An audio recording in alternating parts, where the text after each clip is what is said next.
En il y a quelques instants, la nation s'est figée. À Buckingham Palace, le prince William s'est présenté devant les caméras, les mains tremblantes et les yeux remplis de larmes. Ses mots ont frappé comme le tonnerre à travers la Grande-Bretagne. La santé du roi Charles III avait pris une tournure désastreuse. Le silence est tombé sur Londres et le monde a retenu son souffle. Les gardes royaux sont restés immobiles, les lumières du palais ont diminué et une vérité est devenue douloureusement claire. La monarchie est au bord du chagrin, le moment où tout a changé.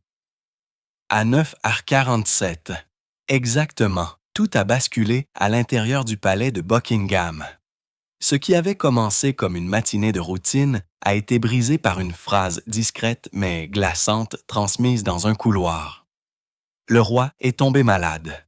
Depuis des mois, des murmures sur l'état de santé du roi Charles III suscitaient. L'inquiétude, mais ce n'était plus une rumeur, c'était réel. Son corps avait mal réagi à son traitement contre le cancer. En cours et soudain, la monarchie retenait son souffle. En quelques minutes, le calme et la précision du palais ont été remplacés par l'urgence.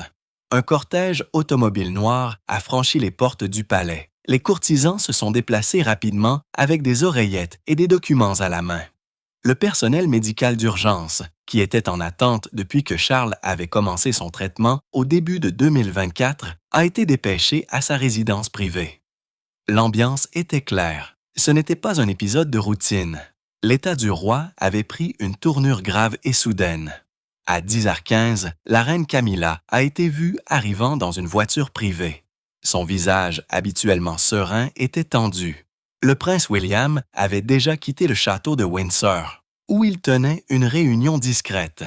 Il a été conduit directement à Londres sous haute sécurité. Les membres de la famille royale ont été avertis un par un. Même à l'intérieur du palais, la communication était étroite. Les téléphones sonnaient derrière des portes closes. Des notes ont été transmises. Une déclaration était en cours de rédaction. Mais la question était, quelle part devrait être dite au public? À midi, l'atmosphère avait changé. Le personnel royal marchait les épaules raides. La conversation s'arrêtait lorsque de nouveaux visages entraient dans la pièce. Dehors, le public ne se doutait de rien, prenant des photos des gardes, ignorant le drame qui se déroulait juste au-delà des portes. Mais à l'intérieur, quelque chose de sacré s'était fissuré. Le roi, autrefois stable et vif, n'était plus capable de s'asseoir ou de parler clairement. Sa santé était passée de gérable à critique. Derrière les murs du palais, la famille se rassemblait. Dehors, le monde attendait toujours un signe. Mais à l'intérieur, un homme se préparait à parler. Pas en tant que duc de Cambridge, pas même en tant que futur roi, mais en tant que fils confronté au moment le plus difficile de sa vie. Le prince William était sur le point de se présenter devant le monde et de dire la vérité que le palais ne pouvait plus cacher. Le moment était venu, et plus rien ne serait pareil après. Le prince William s'avance. À 13h12, le prince William se tenait devant un pupitre dans la salle de presse du palais. Son visage était pâle, la mâchoire serrée, les yeux fatigués d'avoir retenu ses larmes. Ce n'était pas seulement le poids de la couronne qui pesait sur lui, c'était la peur de perdre son père. Les caméras ont cliqué, les journalistes se sont penchés en avant. Et puis, d'une voix claire mais lourde, William a prononcé les mots qui ont figé la nation. L'état de mon père a pris une tournure grave. Il a confirmé ce que beaucoup craignaient. Le roi Charles III, tout en recevant un traitement continu contre le cancer, avait subi des complications qui l'avaient placé sous surveillance médicale intensive. Les médecins, a déclaré William, faisaient tout ce qu'ils pouvaient, mais la situation était profondément préoccupante. Pour la première fois dans l'histoire royale, un héritier direct donnait une mise à jour émotionnellement brute sur la santé d'un monarque régnant. Le silence qui a suivi ces mots s'est fait entendre plus fort que n'importe quelle foule. William a gardé ses remarques brèves, juste en dessous de 3 minutes. Mais ce qu'il n'a pas dit était tout aussi puissant. Il a demandé la compréhension du public. Il a demandé des prières. Puis, s'éloignant du microphone, il est retourné au chevet de son père. Il n'y a eu aucune déclaration de suivi, aucune vague publique souriante pour apaiser la tension. La gravité était indéniable. Ce n'était pas une formalité, c'était réel. À 14 heures, l'ambiance à travers la Grande-Bretagne avait changé. Devant le palais de Buckingham, les gens se sont arrêtés dans les rues. Les chaînes d'information ont commencé une couverture complète. Les médias sociaux bruissaient de soutien, de peur et de spéculation. En une heure, des milliers de personnes se sont rassemblées en silence aux portes du palais. Certains ont apporté des fleurs. Certains se sont contentés de se tenir debout, fixant les portes noires et dorées, espérant un espoir. Mais l'expression sur le visage de William leur avait dit tout ce qu'ils avaient besoin de savoir. C'était grave, et ce n'était pas fini. Alors que le monde essayait de digérer le poids des paroles de William, derrière les murs du palais, la vérité était déjà bien connue. Le roi menait une bataille silencieuse depuis des mois. Maintenant, la lutte ne pouvait plus être cachée. Que s'est-il vraiment passé derrière ces portes dorées dans les jours et les semaines précédant ce moment? Depuis combien de temps l'état du roi se détériorait-il en silence? Et pourquoi personne en dehors du palais ne l'a-t-il vu venir? L'histoire cachée ne faisait que commencer à se dévoiler, mais le déclin soudain du roi Charles. Lorsque le roi Charles III a été diagnostiqué avec un cancer plus tôt en 2024, ce fut une surprise même pour lui. La maladie a été découverte alors qu'il recevait un traitement pour une hypertrophie de la prostate. Et la nouvelle a envoyé des ondes de choc à travers la famille royale. Au début, le palais a publié une déclaration clinique calme.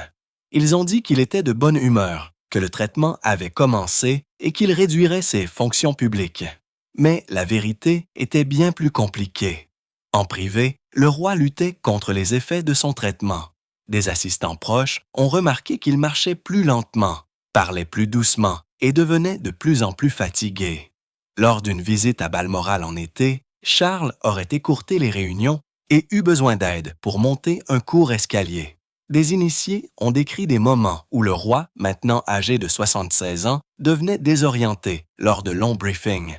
Les médecins l'ont exhorté à se reposer. Mais Charles, un homme qui avait attendu plus de 70 ans pour le trône, a refusé de ralentir. « Je ne peux pas m'arrêter maintenant.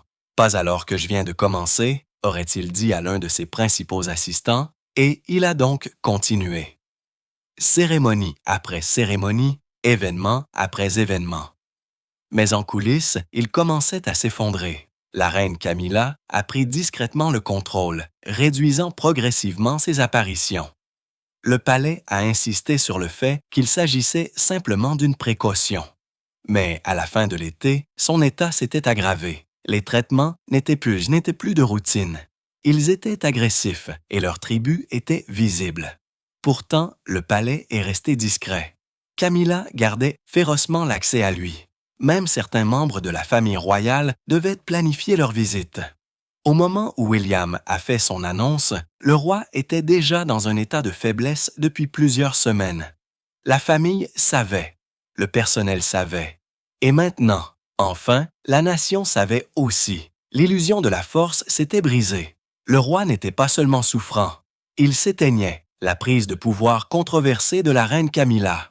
Alors que la santé du roi Charles III déclinait, la reine Camilla a commencé à prendre le commandement des affaires du palais avec une précision tranquille. Au début, cela semblait pratique. Quelqu'un devait gérer le chaos quotidien. Mais en quelques semaines, sa présence a commencé à dominer les couloirs royaux. Les réunions, les appels téléphoniques et même les briefings médicaux ont commencé à passer par elle en premier. Les proches de la famille ont remarqué la rapidité avec laquelle son influence a augmenté. Ce qui avait commencé comme une inquiétude a vite commencé à ressembler à un contrôle. À la fin du mois d'août, Camilla avait commencé à approuver personnellement qui pouvait et ne pouvait pas rendre visite au roi. Lorsque la princesse Anne a demandé à voir son frère, on lui aurait dit « Pas aujourd'hui, Sa Majesté a besoin de repos ». Mais le repos est vite devenu une excuse familière. Même le prince Edward a été refusé plus d'une fois.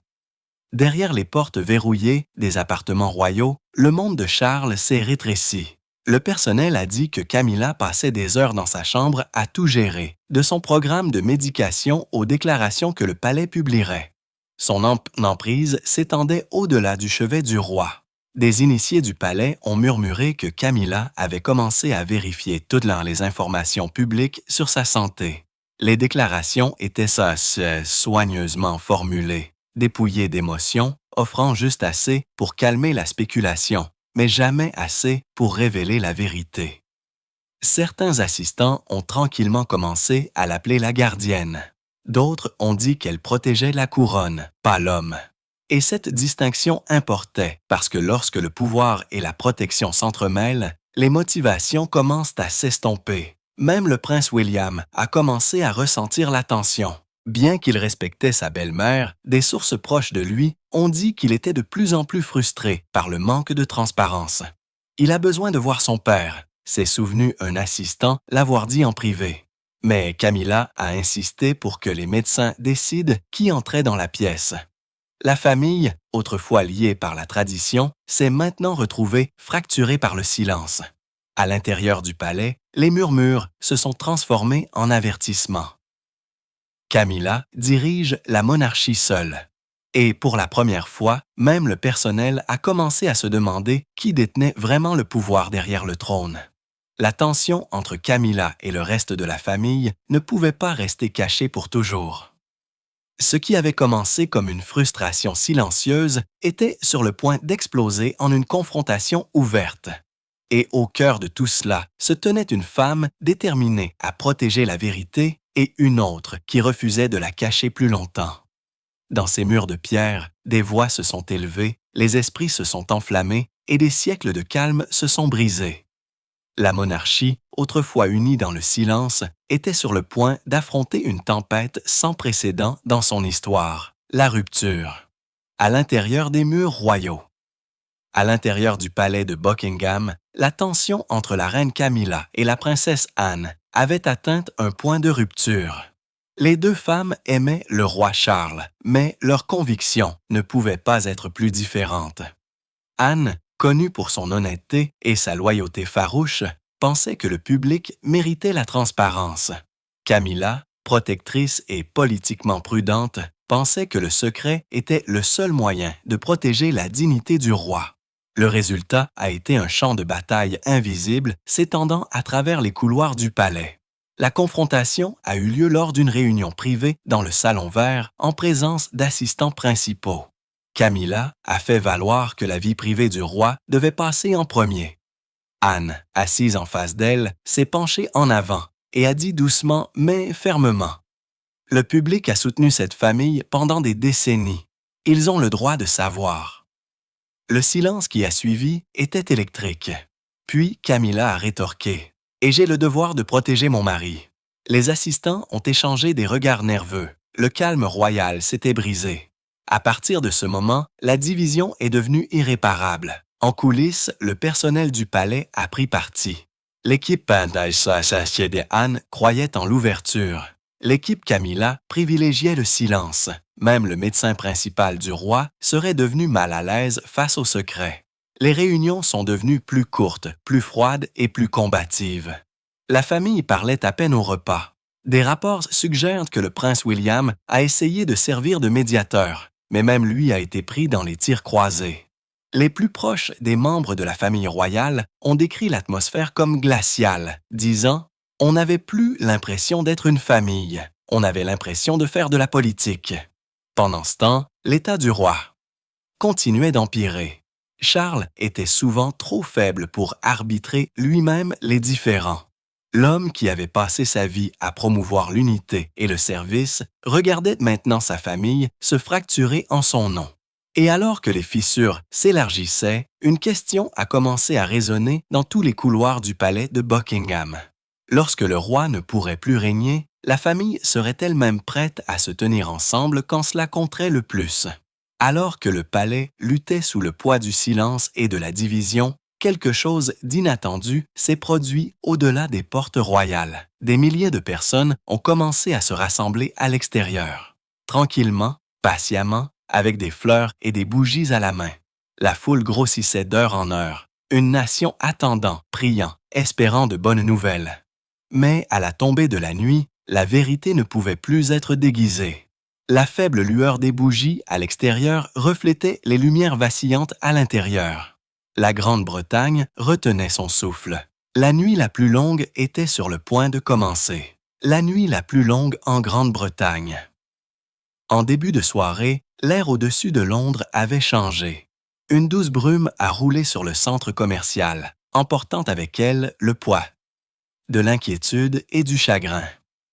Devant le palais de Buckingham, des centaines de personnes se tenaient en silence, tenant des fleurs, des photographies et de petits drapeaux de l'Union Jack. À 20 heures, la foule avait grossi pour atteindre des milliers de personnes.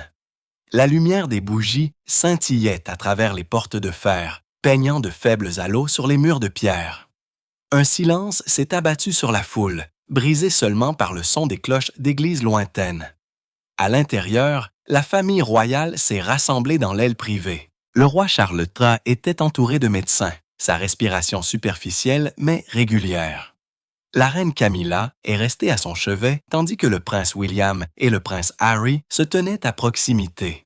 Deux frères réunis une fois de plus, bien que toujours séparés par des années de distance et de silence. La princesse Anne, calme comme toujours, priait tranquillement dans la chapelle. Chaque visage dans cette pièce portait la même expression: peur, amour et épuisement. Personne n'osait parler à voix haute.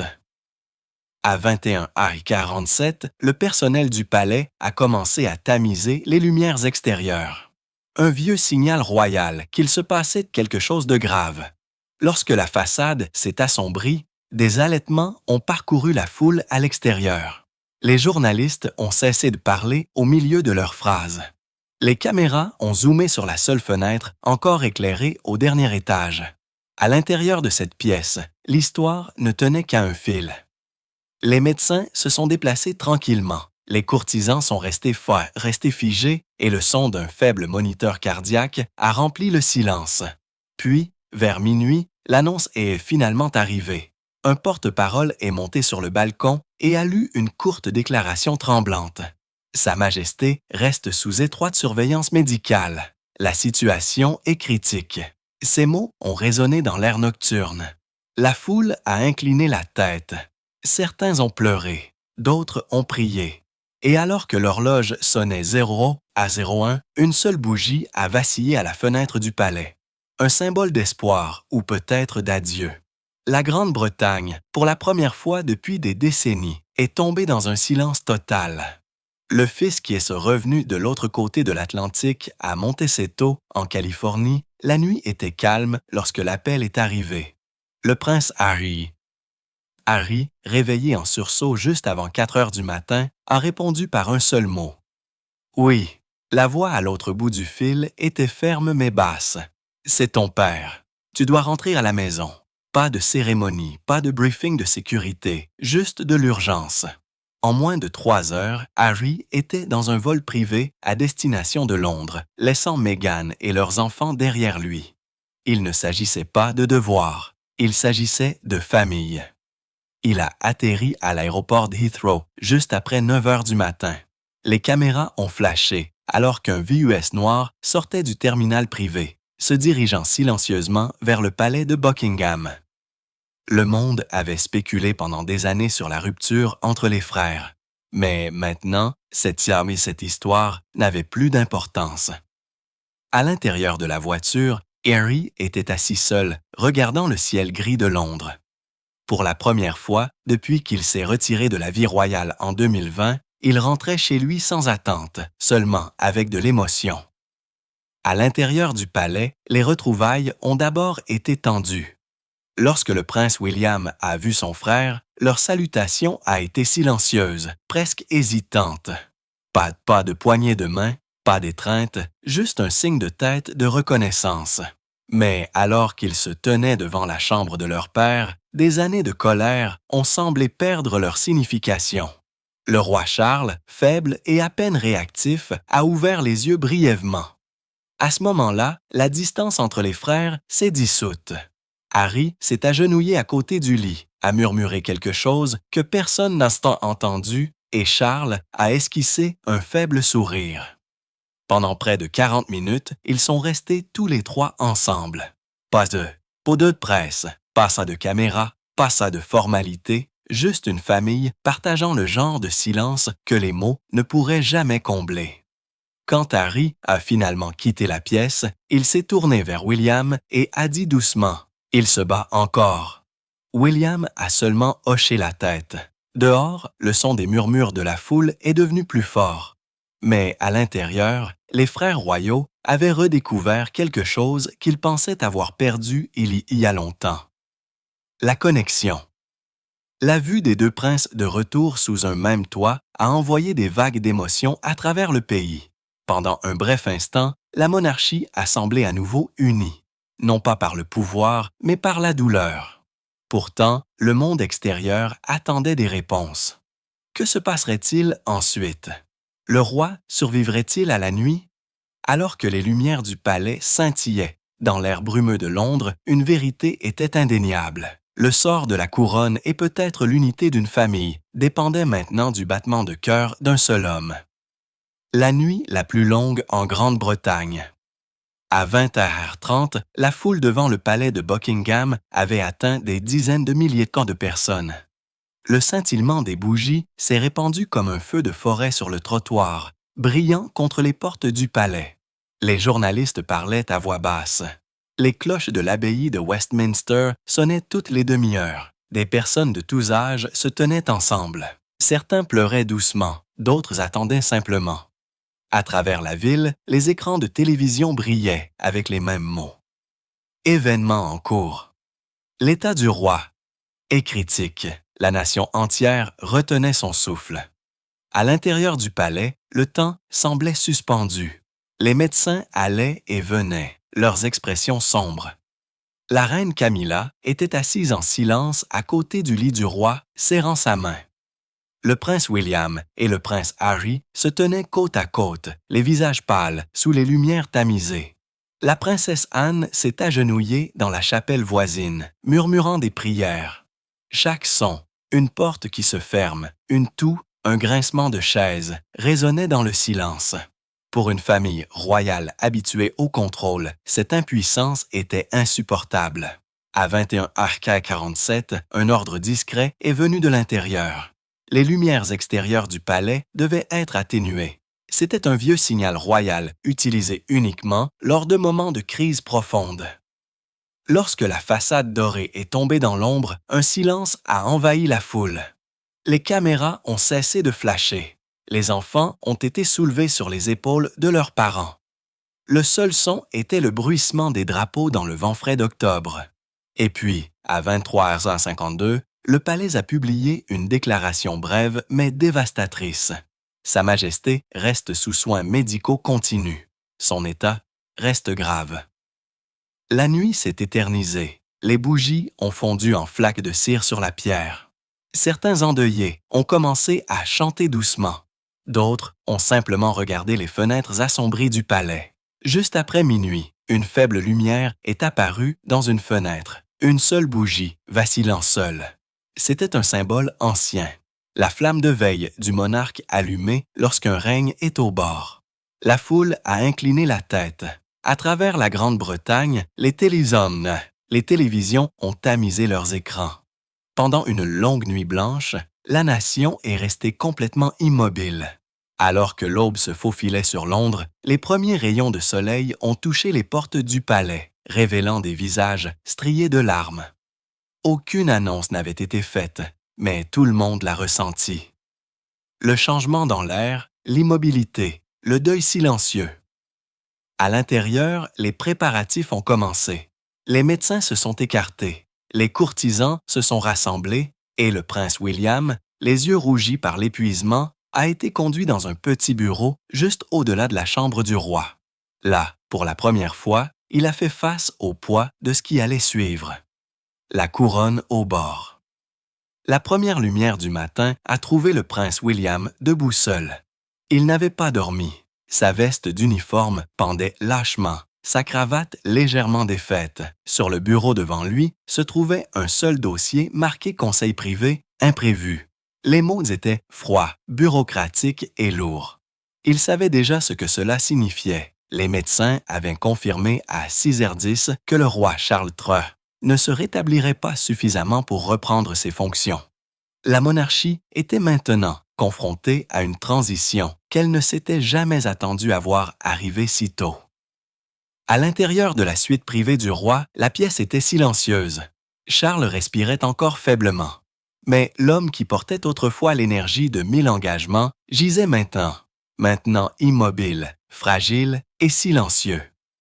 La reine Camilla se tenait à proximité, tenant un chapelet. La princesse Anne a aidé à arranger sa main avec une dignité tranquille. William est entré dans la pièce, a incliné la tête et a placé une main sur la poitrine de son père. C'était un geste d'amour et d'acceptation.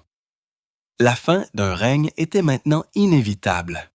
À 8h02, une réunion d'urgence des hauts fonctionnaires a eu lieu dans la bibliothèque du palais. Le conseil privé a commencé à rédiger des documents officiels décrivant un transfert temporaire des fonctions royales au prince William en tant que prince régent. Le ton était solennel, procédural, presque irréel. Dehors, la foule était toujours rassemblée, refusant de partir, même si le froid matinal s'installait.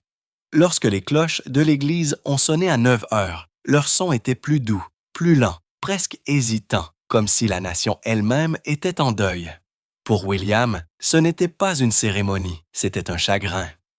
Il a confié plus tard à un assistant qu'il avait l'impression de voir l'histoire se réécrire en silence.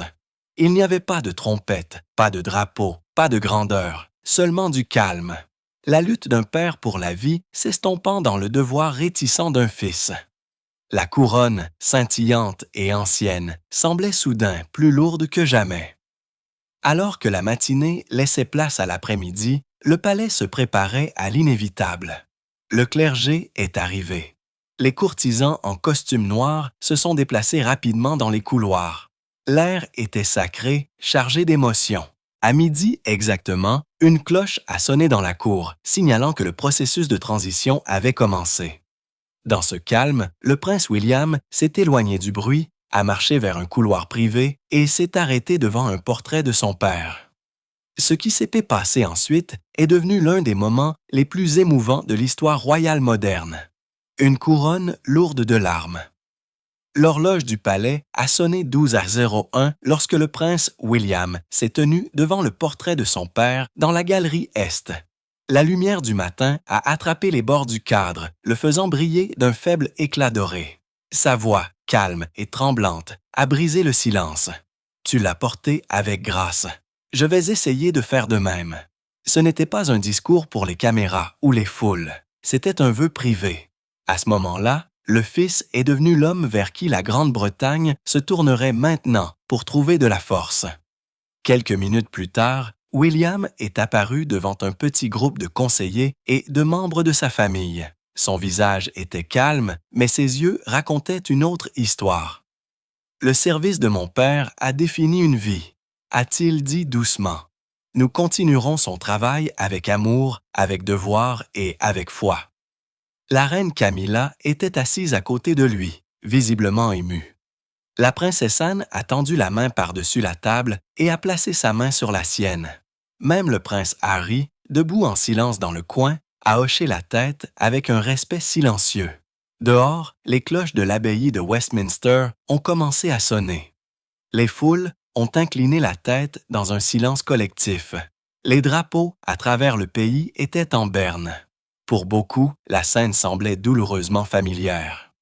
Des échos d'un autre adieu il y a des décennies, lorsque la reine Élisabeth II a été pleurée. Mais cette fois, il ne s'agissait pas seulement d'un monarque. Il s'agissait d'une famille qui avait enduré la perte, la maladie et la division, et qui avait en quelque sorte retrouvé le chemin de l'unité. Alors que le soleil se couchait sur Londres, la dernière bougie brûlait encore à la fenêtre du palais. Elle a vacillé une seule fois avant de s'éteindre complètement. L'ère du roi Charles III, brève mais profondément humaine, était terminée. Et à sa place se tenait un nouveau commencement, non pas marquée par une célébration, mais par la grâce, le chagrin et la force tranquille d'un fils qui n'a jamais demandé la couronne, mais l'a portée néanmoins. Alors que les portes du palais restent enveloppées de silence, la Grande-Bretagne prie pour son roi. La voix du prince William résonne toujours. La prière d'un fils pour la force, l'appel d'une nation à l'espoir. Quoi qu'il arrive ensuite, cela changera à jamais l'histoire royale. La couronne n'a jamais semblé aussi lourde, ni le silence aussi profond. Restez avec nous pendant que cette histoire se déroule. Parce que ce soir, le cœur de la monarchie bat plus faiblement que jamais.